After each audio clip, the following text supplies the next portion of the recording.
Bonjour tout le monde.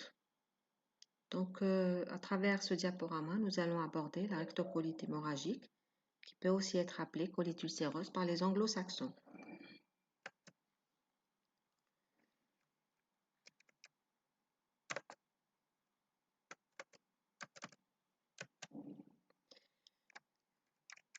Donc, la rectocolite hémorragique, voilà, quels sont ses objectifs pédagogiques. Il faut savoir la définition de la rectocolite ulcéro-hémorragique ou bien la colite ulcéreuse. Il faut connaître les manifestations cliniques intestinales et extra-intestinales. Il faut aussi connaître l'apport de l'endoscopie dans le diagnostic, donc l'importance de l'endoscopie, la coloscopie ou la rectosigmoïdoscopie ou la rectoscopie. Et enfin, après avoir fait le diagnostic, donc connaître les modalités du traitement selon le degré des poussées. Donc il faut classer les poussées de la RCH et aussi selon la topographie de la RCH. Si on veut définir la colite ulcéreuse ou la RCH, c'est une maladie inflammatoire chronique intestinale, donc communément appelée MICI. Elle est caractérisée par une atteinte continue du côlon, habituellement sans granulome à la biopsie. Donc, on ne retrouve pas ce granulome, contrairement à la maladie de Crohn, où on retrouve ce granulome.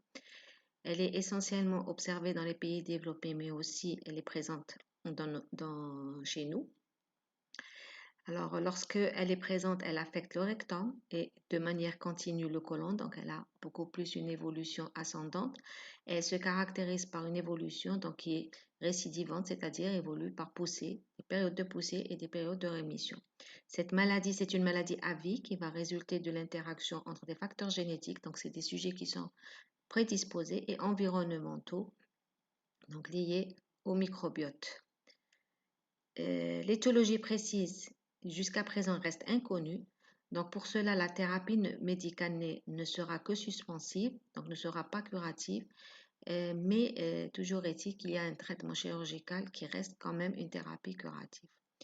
Les patients peuvent vivre avec des symptômes sévères, avec un risque élevé d'altération de la qualité de vie malgré le traitement.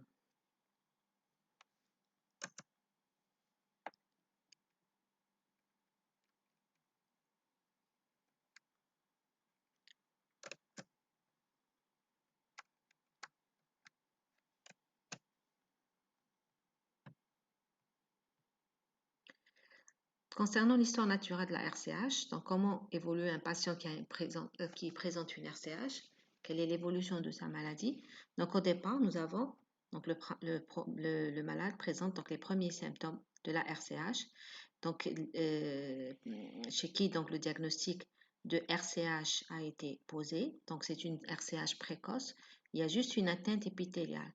Ensuite, au cours de l'évolution de la maladie, il va y avoir une extension des lésions et donc au départ, c'était une atteinte rectale, une atteinte basse, et qu'ensuite elle va évoluer, elle va s'étendre au côlon gauche pouvant atteindre tout le côlon. Mais il faut savoir que ce n'est pas une extension valable pour tous les malades.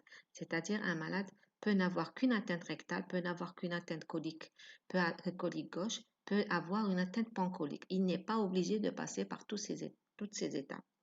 Donc, au cours de l'évolution, au cours des poussées, donc, il va y avoir une perte de compliance. Le côlon va perdre de sa souplesse. Donc, il va y avoir aussi une diminution du calibre du côlon. Donc, ce qu'on appelle microcolie. Cette microcolie, justement, elle est importante à diagnostiquer. Pourquoi? Parce qu'elle va permettre de rechercher la dysplasie, qui est une lésion précancéreuse qu'on recherche dans la RCH, surtout dans les évolutions longues, donc au-delà de 8 ans, 10 ans d'évolution. Et donc, cette dysplasie qui est une lésion précancéreuse peut évoluer vers le cancer. Et donc, ça va changer le pronostic chez le patient. Au bout au cours de l'évolution, donc d'une RCH précoce, il va passer à une RCH qui peut être tardive. Cette RCH tardive peut nécessiter, vu les complications, vu l'évolution longue, peut nécessiter donc une colectomie. Cette colectomie qui peut survenir même ici, par exemple, bien avant au cours, par exemple, d'une complication, et donc ce n'est pas en fin d'évolution. Donc, le colectomie qui est considéré dans la RCH comme un traitement curatif radical, contrairement à la maladie de Crohn où il faut être le plus économe possible. Donc, si on résume, la RCH c'est une maladie inflammatoire digestive qui survient chez des sujets donc prédisposés. Elle est liée à une dysrégulation du système immunitaire intestinal, secondaire à plusieurs stimuli. Et c'est justement cette dysrégulation du système immunitaire va aboutir à une production locale accrue de cytokines pro-inflammatoires qui vont être responsables des lésions digestives. Pour les facteurs de risque de la RCH, c'est rechercher des antécédents familiaux de RCH ou de maladie de Crohn. Ainsi, donc, ces antécédents justement augmentent le risque de développer une colite ulcéreuse. Les INS non sélectifs sont surtout responsables d'une aggravation de la maladie. Il y a aussi l'âge de survenue de la maladie, c'est surtout des jeunes patients de moins de 40 ans qui sont atteints de RCH et ils vont ainsi avoir une maladie qui est plus agressive puisque la maladie survient à un âge jeune. Donc pour cela, ils vont nécessiter beaucoup plus de traitements agressifs comme les immunomodulateurs et même peut-être des interventions chirurgicales. L'appendicectomie, contrairement à la maladie de Crohn, et le tabagisme, contrairement aussi à la maladie de Crohn, vont réduire le risque et la sévérité de la récidive, c'est-à-dire ils vont avoir un effet protecteur de la maladie. Pour les manifestations cliniques de la RCH, un malade atteint de RCH va présenter une diarrhée sanglante, des saignements rectaux, c'est-à-dire des rectorragies, le TNS, donc des douleurs anales, une incontinence fécale, des défécations nocturnes, les douleurs abdominales. Donc tout cela peut même faire évoquer une colite sévère. Ainsi, donc, les selles molles qui durent plus de 6 semaines vont différencier la RCH extensive des diarrhées infectieuses, puisqu'en principe, les diarrhées infectieuses durent moins longtemps. L'atteinte rectale ou proctite peut se manifester par des saignements rectaux, donc des rectorragies internes, et aussi, parfois, on retrouve une constipation sévère. Ainsi, si le malade chez qui on a posé le diagnostic de RCH, il faut classer cette poussée. Pourquoi la classer? On la classe pour pouvoir entamer le traitement adapté à la poussée. Ainsi, on a donc 3 types de poussées, la poussée minime, modérée et sévère, ceci selon la classification de Trulov et Huitz. Les facteurs donc incriminés qui sont utilisés pour caractériser ces poussées, c'est le nombre de selles sanglantes donc par jour, c'est la fréquence cardiaque, s'il y a une tachycardie ou pas, la température, s'il y a une fièvre ou pas, l'hémoglobine, s'il y a une anémie ou pas, et bien sûr les éléments inflammatoires, le bilan inflammatoire, comme la VS et la CRP, s'il y a inflammation ou pas. Ensuite, on classe la RCH, donc selon la localisation. Pourquoi? Parce que ça va influencer les modalités du traitement. Par exemple, s'il s'agit d'une atteinte rectale, le traitement va différer d'une atteinte pancolitique. Donc, ainsi, par exemple, pour l'atteinte rectale, on peut se contenter juste d'un traitement local, par voie basse.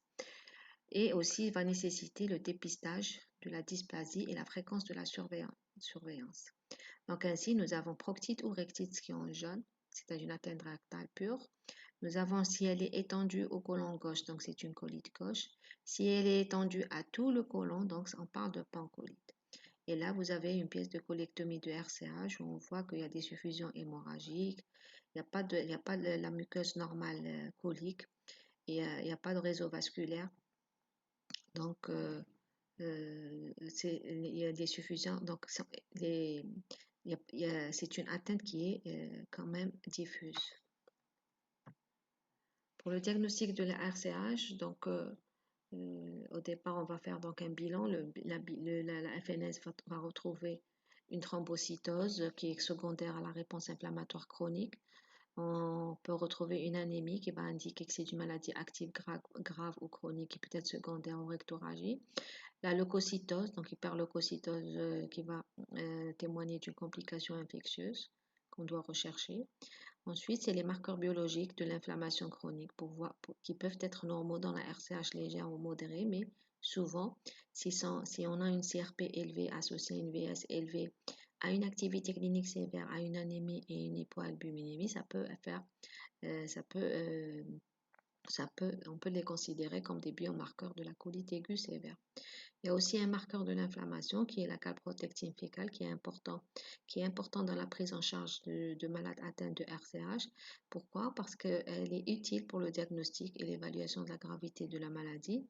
Et ainsi, par exemple, si on trouve dans le cas du suivi de malade et si un malade rechute, donc avant de passer à l'endoscopie, on peut demander la calprotectine fécale.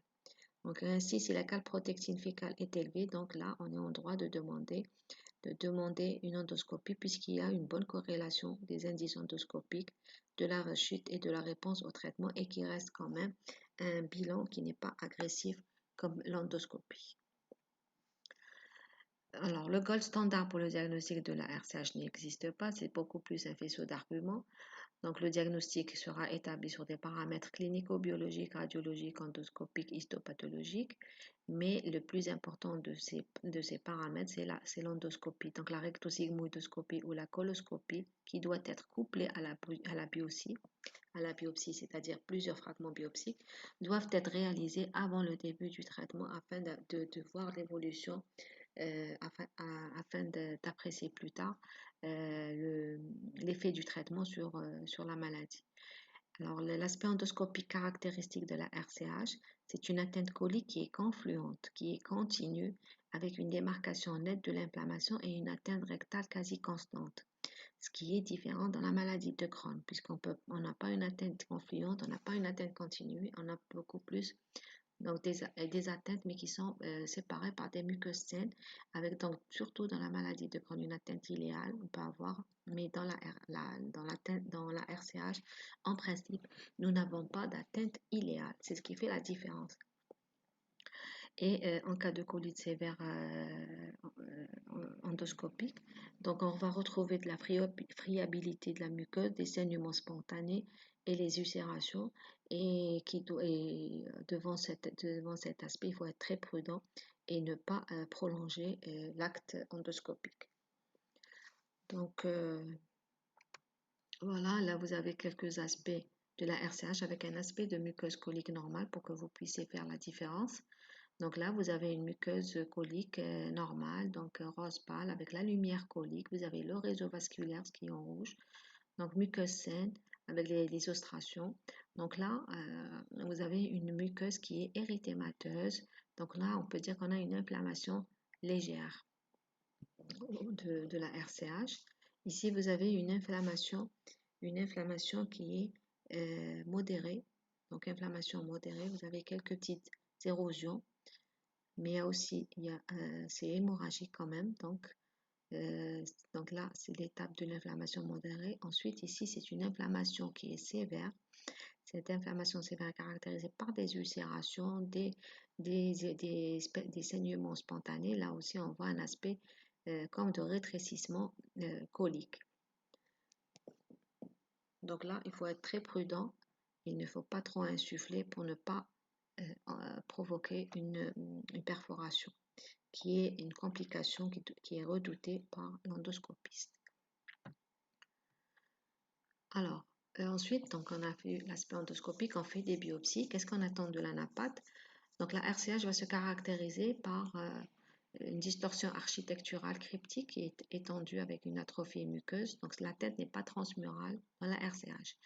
On retrouve l'infiltré inflammatoire diffus avec une plasmocytose basale et aussi des abcès cryptiques et sans granulats. Donc ensuite, au cours de la rémission, si on retrouve, donc on doit rechercher une cicatrisation histologique chez un malade en rémission endoscopique. Donc, on devrait retrouver une absence d'ulcération et d'érosion, une absence de destruction des cryptes et surtout l'infiltration neutrophile minimum de l'épithélium.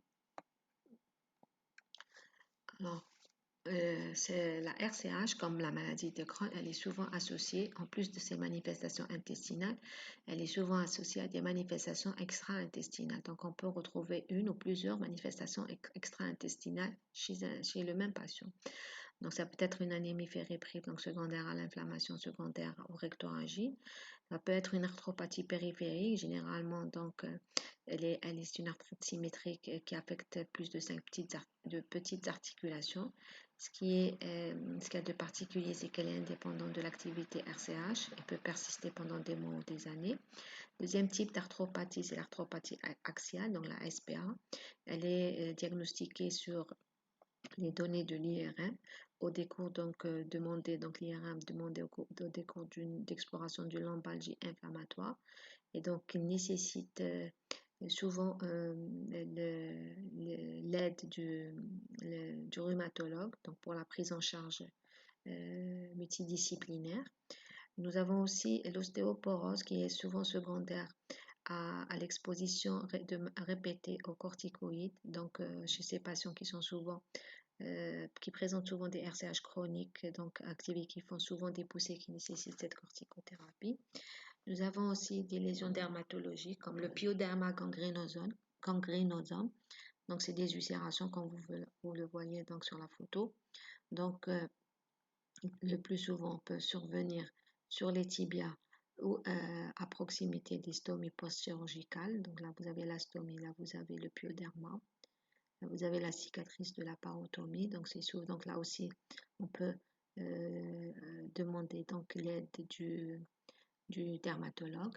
Vous avez aussi l'érythème noueux, donc là aussi ça peut être diagnostiqué par le rhumatologue ou le dermatologue. Il affecte, donc c'est des plaques rougeâtres, comme vous le voyez ici sur la photo, des plaques rougeâtres, donc qui sont retrouvées sur l'extension des membres inférieurs, notamment donc tibial antérieur. Vous avez aussi des manifestations oculaires, donc des pisclérites, uveites, qui peuvent avoir des conséquences graves, qui peuvent aller jusqu'à la cécité. Et donc, en principe, donc, ces manifestations relèvent du traitement de la RCH. Il y a aussi la maladie hépatobiliaire. Donc, ce qu'on craint le plus, c'est la cholangite sclérosante primitive, qui est une atteinte inflammatoire fibrosante des canaux biliaires intra- et extra-hépatiques.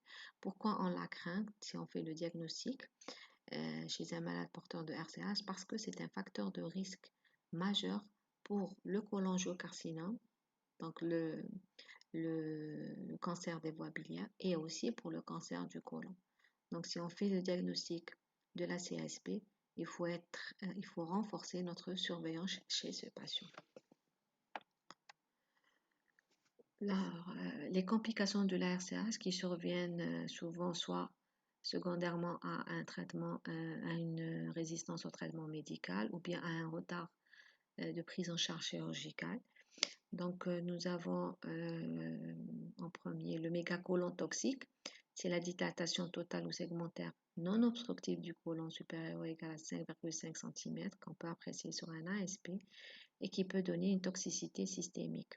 Il est souvent secondaire à une hypokaliémie, hypomagnésémie, à une préparation intestinale. Donc, la préparation intestinale qu'on doit faire avant de réaliser une endoscopie et aussi au décours de l'utilisation d'un traitement antidiarrhéique. Donc, c'est pour ça qu'il faut se méfier devant des diarrhées sanglantes, ne pas donner de traitement antidiarrhéique. Il faut être très prudent. La perforation, donc c'est une complication très grave de la colite aiguë sévère et elle peut être causée, donc on a dit, par une coloscopie totale imprudente, c'est-à-dire on a des signes de sévérité, mais on y a toujours l'endoscopiste et poursuit son exploration en insufflant. Donc dès qu'on retrouve des lésions de sévérité, il vaut mieux retirer l'endoscope ou le coloscope. Ou bien peut-être secondaire à une dilatation toxique, donc comme on l'a dit, si la colectomie a été retardée. Les autres complications, c'est l'hémorragie massive, donc c'est les rectorragies massives. Donc là, le malade ne répond pas au traitement. C'est la thromboembolie, donc conséquence de l'activité inflammatoire marquée de la maladie et même thrombose cérébrale. Alors un cas particulier, c'est lorsqu'on retrouve une sténose colique sur une colite sévère. Donc comme là, vous avez une RCH donc sévère. Donc, vous avez les ulcérations, les hémorragies. Vous avez là donc un rétrécissement. Là aussi, vous avez un rétrécissement avec là une petite un aspect de polype ou de formation qui fait saillir un peu dans la lumière. Donc, on voit ici qu'il y a un rétrécissement, là aussi un rétrécissement.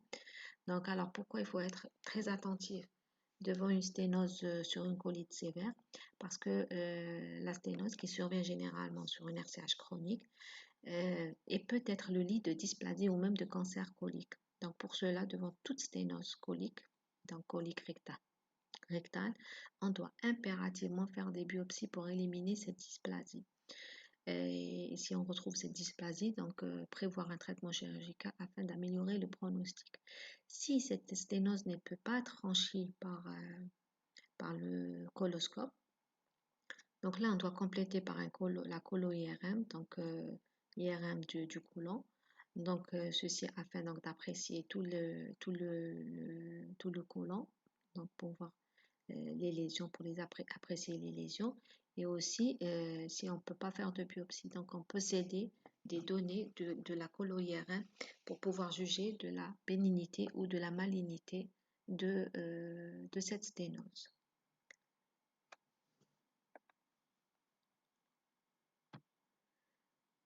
Alors, le diagnostic différentiel de la RCH se fait en premier avec une colite à cytomégalovirus. Le CMV, donc il peut être associé à la RCH comme il peut survenir, il peut donner une colite à cytomégalovirus. Le diagnostic est posé sur la présence du CMV sur les biopsies coliques ou bien sur une sérologie, donc nécessitant un traitement à part. Le diagnostic peut se faire avec une maladie de Crohn, de localisation rectocolique. Donc là, nous avons déjà l'aspect endoscopique et en défaveur. Nous avons peut-être une atteinte des autres segments du tube digestif. Nous avons peut-être des lésions anopérinéales. Donc, il y a tout un contexte pour la maladie de Crohn. Nous avons le cancer colorectal qu'on peut diagnostiquer donc, par la coloscopie qui retrouvera beaucoup plus des tumeurs qui restent localisées avec des formations uséro-bourgeonnantes, hémorragiques, que sur un fond qui peut plus ou moins être un fond de muqueuse plus ou moins normal, contrairement à la RCH où nous avons une atteinte muqueuse diffuse. Pour le syndrome du côlon irritable, peut-être devant des douleurs abdominales, mais dans le côlon irritable, donc il n'y a ni atteinte endoscopique, ni répercussion clinique, ni répercussion biologique. Une infection parasitaire comme l'amibiase peut stimuler la RCH, mais aussi elle peut être associée à la RCH. Donc c'est pour ça que parfois d'emblée, puisqu'on est en pays d'endémie, parfois d'emblée, on donne le traitement de l'amibiase en association avec le traitement de la RCH. Les saignements hémorroïdaires, donc si le malade présente des rectorragies, mais ces saignements hémorroïdaires ne seront retenus qu'après avoir fait une coloscopie totale et éliminé toute autre étiologie pouvant saigner.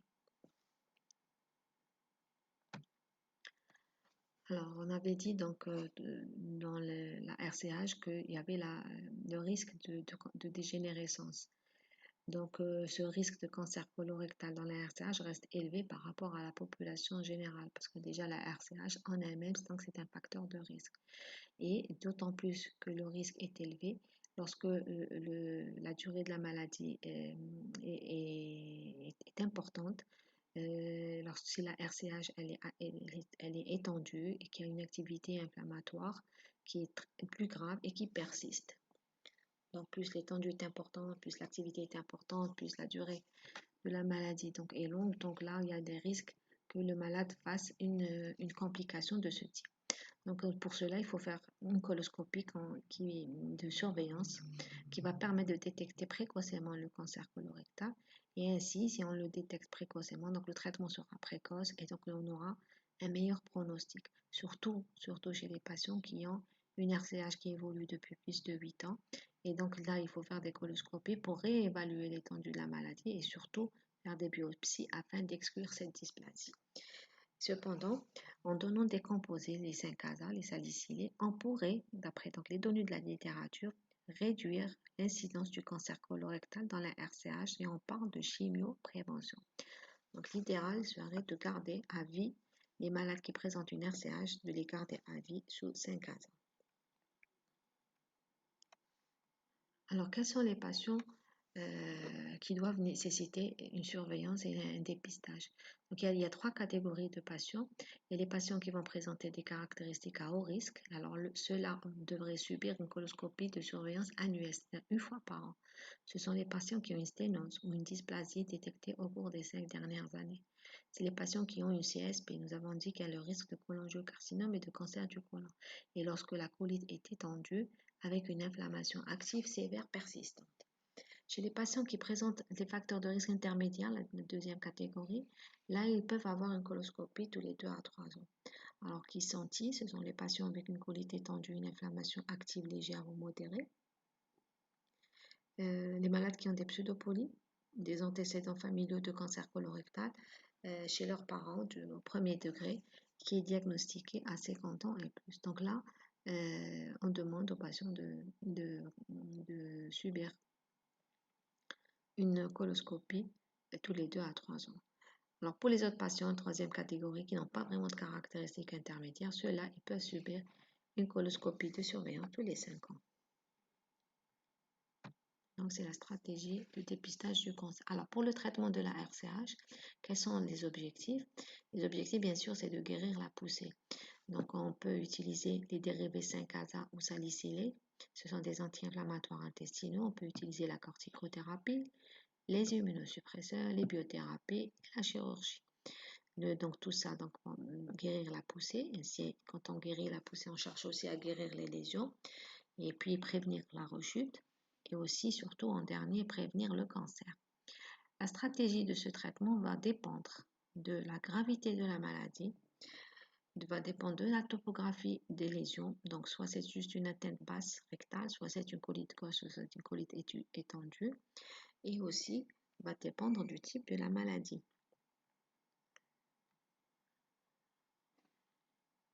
Donc, soit le patient présente fréquemment des rechutes, si l'évolution et la durée de la maladie elle est importante, elle est chronique, s'il y a une réponse au traitement antérieur ou s'il y a une résistance, s'il y a des effets secondaires des médicaments donc, qui peuvent apparaître, même avec n'importe quel médicament pris au cours du traitement, et bien sûr s'il y a une association à des manifestations extra-intestinales.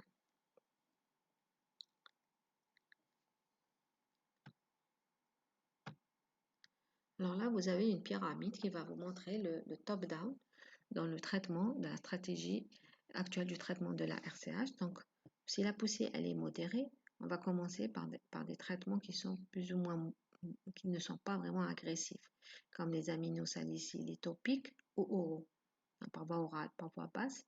Alors là, c'est pour la poussée sévère. Mais si cette poussée va évoluer vers une poussée modérée, ou qu'elle ne répond pas à ces traitements, donc on peut tenter les corticoïdes. Les corticoïdes, donc, et notamment on peut utiliser le budesonide qui a une action locale, donc qui est presque dénuée d'effets secondaires, les effets qu'on peut observer au cours des corticoïdes systémiques. Alors là, après avoir jugulé la poussée, on peut introduire l'azatioprine, la 6-mercaptopurine, le méthotrexate, qui sont des immunosuppresseurs, et cela on les introduit afin de prévenir la rechute. Ils ne guérissent pas la poussée, mais ils préviennent la rechute. Donc sinon, le malade passe à une poussée sévère, ou bien d'emblée, il fait une poussée sévère. Donc là, on utilise la cyclosporine pour 5 jours. Et sinon, cette cyclosporine qui n'est pas disponible chez nous, sinon, c'est l'infliximab, donc un anti-TNF qu'on peut tenter pendant quelques jours. Mais s'il n'y a pas de réponse ou si ces deux molécules ne sont pas présentes, donc au bout d'une corticothérapie de 5 jours, si le malade ne répond pas, on doit confier le malade au chirurgien. Donc pour le traitement donc des proctites ou rectites, donc c'est surtout, ça peut être un traitement local comme un suppôt de mésalazine ou bien la mousse de mésalazine ou des larmes de 5-ASA ou corticoïdes. Donc si elle est réfractaire au traitement par des stéroïdes systémiques, la peroxyde réfractaire. Donc, si elle ne répond pas à ces traitements, elle peut nécessiter un traitement par des stéroïdes systémiques, donc des corticoïdes, des immunosuppresseurs et ou des agents biologiques. Donc, le traitement va dépendre. On va commencer par le top-down, c'est-à-dire par les molécules les moins agressives, donc d'atteindre rectale basse. Et si le malade ne répond pas, donc on est en droit de passer au traitement plus agressif, comme les corticoïdes et les autres biothérapies. Alors, pour la colite ulcéreuse gauche modérément active ou d'intensité, là aussi, donc soit on va utiliser les 5-ASA, soit on utilise les corticoïdes. Donc, c'est à peu près le même principe. Donc, il faut juger de la réponse au traitement. Ensuite, il y a la colite ulcéreuse sévère, c'est la colite aiguë grave. Alors, celle-ci, elle va nécessiter une hospitalisation pour un traitement intensif. Donc, on va donner des corticoïdes par voie parentérale, bien sûr, sans oublier les adjuvants de la corticothérapie. Et en cas d'échec de traitement médical de 5 jours, on doit obligatoirement passer à la chirurgie car le pronostic vital est mis en jeu. Alors, le traitement d'entretien, une fois la poussée jugulée, donc là, il faut un traitement d'entretien parce qu'on avait dit que la maladie évolue par poussée-rémission. Donc, le but du traitement d'entretien, justement, c'est de maintenir cette rémission clinique et endoscopique sans utiliser les corticoïdes qui ont des effets secondaires à court et à long terme. Donc, il ne faut pas oublier aussi qu'il n'existe pas de traitement curatif en dehors d'une résection colorectale. Donc, on veut limiter au maximum. Donc, le traitement d'entretien à long terme sera systématique pour presque tous les patients, sauf dans les cas d'atteinte rectale, une proctite, on peut donner une thérapie séquentielle, par exemple un suppôt ou un lavement trois fois par semaine. Un traitement continu donc par l'éthiopurine et 5-ASA ou traitement biologique va augmenter bien sûr le taux de rémission à long terme. Le choix du traitement d'entretien toujours, donc c'est pour ça que on peut dire que la prise en charge médicale de la RCH se fait au cas par cas. Donc le choix du traitement d'entretien va dépendre de l'extension des lésions, du cours évolutif de la maladie, de la sévérité, de la poussée, de la tolérance à long terme et de l'effet sur la prévention du cancer colorectal. Donc ce qu'on peut donner, c'est les aminosalicylates, c'est les thiopurines, c'est les biothérapies. Donc bien sûr avec une surveillance régulière continue pour rechercher, pour dépister donc les effets secondaires et même les complications. En dernier lieu, donc si le malade ne répond pas au traitement médical ou bien si d'emblée c'est une complication, donc c'est l'indication chirurgicale. Donc les objectifs seront de réséquer l'ensemble de la muqueuse colorectale qui est malade. La chirurgie, elle peut être indiquée en urgence donc devant une colite aiguë grave. Le malade va subir une colectomie subtotale et à froid, lorsqu'il y a une résistance au traitement, lorsqu'il y a une microrexie, lorsqu'il retrouve justement cette dysplasie, et bien sûr, si on est devant une dégénérescence, donc l'apparition d'un cancer sur RCH. Quels sont les gestes qui peuvent être effectués? Donc, on peut pratiquer, donc le chirurgien peut pratiquer une coloproctectomie associée, donc on enlève le rectum et le côlon. On peut associer compléter donc par une anastomose ilio-anale. Donc là, on garde le réservoir anal. On peut faire une coloproctectomie avec une ileostomie définitive. Donc on enlève le côlon, le rectum et on met en place donc une ileostomie qui est définitive, donc une poche définitive. Ou bien la colectomie totale avec une anastomose iliorectale. Mais là, lorsqu'on garde le rectum, on sera obligé de renforcer notre surveillance parce que ce rectum va nécessiter donc des traitements médicaux, va nécessiter une surveillance et peut même dégénérer. Donc voilà, là, donc sur cette photo, vous avez un aperçu de la coloproctectomie avec une anastomose ilio-anale. Donc vous avez une anastomose, voilà, donc c'est ilio-anal. C'est le traitement chirurgical en principe de référence dans la RCH et peut être fait en 2 temps ou en 3 temps. Donc l'intérêt c'est qu'il y a une conservation sphinctérienne et bien sûr c'est beaucoup plus pratique pour le patient. Voilà, donc pour la RCH, si on veut conclure, donc la RCH, il faut la suspecter chez un sujet jeune qui a une diarrhée sclérosanglante, qui a des rectorragies, qui évolue depuis plus de 1 mois, avec un retentissement, avec des antécédents familiaux, avec des manifestations extra-intestinales, notamment articulaires. Là, on doit impérativement demander une coloscopie et si justement c'est cette coloscopie qui va nous donner le diagnostic et donc soit confirmer la RCH, soit retrouver une autre pathologie. Donc l'intérêt de la coloscopie devant toute rectorragie, devant toute diarrhée, et ne pas la retarder. Voilà, je vous remercie.